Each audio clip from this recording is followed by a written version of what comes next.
Students, अब हमारा next topic आता है प्लास्टिक्स। यानी प्लास्टिक की चीज़ें आपके घरों में बहुत ज़्यादा इस्तेमाल होती हैं। आप प्रतिदिन अपने घर में आसपास प्लास्टिक की चीज़ें देखते हैं, जैसे आपके लंच बॉक्स हैं, वाटर बॉटल हैं, आपके घर में कंटेनर्स हैं, प्लास्टिक की बाल्टी हैं, आपके स्विच बोर्ड हैं। इन सब को भी अगर हम ध्यान करें तो सब किसके बने हुए हैं? प्लास्टिक के बने हैं, जो कि सिंथेटिक है। All plastic do not have the same type of arrangement unit. जैसा कि हमने फाइबर में पढ़ा था कि लीनियर अरेंजमेंट और क्रॉस लिंक अरेंजमेंट होता है, ऐसा ही प्लास्टिक में भी होता है। उसमें भी कुछ में लीनियर होता है, कुछ में क्रॉस लिंक्ड होता है। Plastic articles are available in possible shapes and size, यानी ये डिफरेंट शेप और साइज़ में हमें मिलते हैं। प्लास्टिक को भी हम दो ग्रुप में क्लासीफाई करते हैं, एक थर्मोप्लास्टिक, एक थर्मोसेटिंग। थर्मोप्लास्टिक यानी ऐसा प्लास्टिक जिसे बहुत जल्दी डिफॉर्म किया जा सकता है, वो किसी भी शेप, यानी उसे बार बार अगेन हम उसे हीट करके और कोल्ड करके उसकी फॉर्म को चेंज कर सकते हैं, उसे हम थर्मोप्लास्टिक्स कहते हैं। Be bend easily while some force, यानी इसको आप फोर्स लगा के इसको बैंड भी कर सकते हैं, हीट करने से भी इसकी शेप चेंज हो जाती है। इसके एग्जांपल हैं पॉलीथीन एंड पीवीसी। इसके साथ साथ टॉयज़ हैं, कोम हैं। नेक्स्ट आता है थर्मोसेटिंग प्लास्टिक, यानी ये ऐसा प्लास्टिक है, इसे हम इजीली बैंड नहीं कर सकते। एक बार जो इसकी शेप दे दी तो वो दे दी, अदरवाइज़ अगर हम इस पर ज़्यादा फोर्स या हीटिंग प्रोसेस करते हैं तो ये ख़राब हो जाते हैं। There are some plastics which when mould once can not be softened by heating, यानी एक बार मोल्ड किए जा सकते हैं, दोबारा नहीं। अगर दोबारा हम इसे हीट से सॉफ्ट भी कर रहे हैं तो ऐसा बहुत कम होता है। These are called thermosetting plastic. It is two types, यह भी दो तरह का होता है। एक होता है बैकलाइट और दूसरा melamine. Bakelite is a poor conductor of heat and electricity, यानी इसमें हीट और इलेक्ट्रिसिटी पास नहीं होती है। इसी वजह से बैकलाइट के स्विचेस बनाए जाते हैं। आपके घरों में जो इलेक्ट्रिक स्विचेस हैं वो बैकलाइट के बनाए जाते हैं। हैंडल ऑफ वेरियस यूटेंसिल्स, हमारे घरों में जो फ्राई पैन्स होते हैं उनके जो हैंडल्स होते हैं, कुकर के जो ब्लैक कलर की लेयर होती है, वो सब बैकलाइट्स के बनाए जाते हैं। नेक्स्ट आता है melamine. It is use making floor tiles, यानी जो घरों में फ्लोर टाइल्स बिछाई जाती हैं और से में मेलामाइन का इस्तेमाल होता है। किचन वेयर, यानी किचन के कुछ ऐसी चीज़ें जिनमें जो जल्दी से आग को ना पकड़ें, ऐसे बर्तन बनाए जाते हैं, वो मेलामाइन के बनते हैं।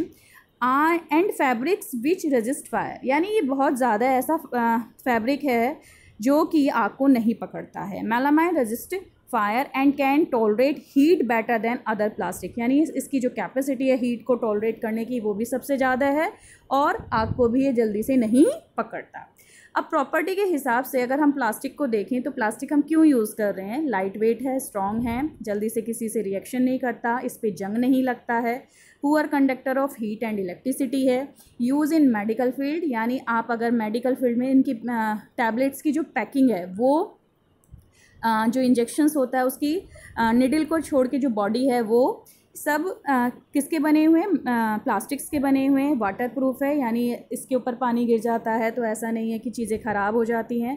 हमारे घरों में कंटेनर हैं, कुर्सियां हैं, हम ज़्यादातर प्लास्टिक का ही इस्तेमाल करते हैं। क्यों? क्योंकि ये लॉन्ग लाइफ है, हल्का है, कम खर्चीला है, इसलिए।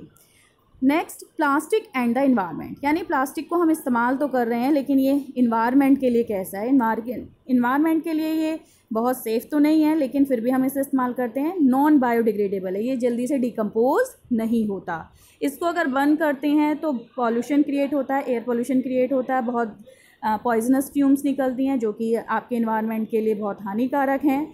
Disposal of plastic is a major problem, यानी प्लास्टिक का जो डिस्पोजल है वो ठीक तरीके से नहीं होता है, जिससे कि इन्वायरमेंट में बहुत ज़्यादा गंदगी रहती है। अगर इन सब चीज़ों पर ध्यान दिया जाए तो हम इन्वायरमेंट को बचा सकते हैं। नेक्स्ट आता है व्हाट यू कैन डू, आप क्या कर सकते हैं?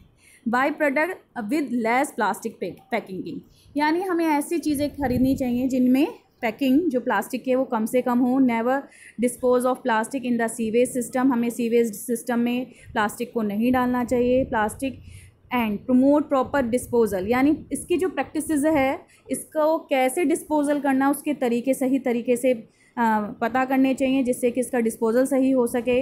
यूज़ पेपर बैग, प्लास्टिक की जगह हम पेपर बैग और क्लॉथ बैग का इस्तेमाल करें बाज़ार जाते समय। यूज़ स्टील लंच बॉक्स, अपने घरों में और स्कूल के लिए आप स्टील के लंच बॉक्स का इस्तेमाल करें, प्लास्टिक को अवॉइड करें।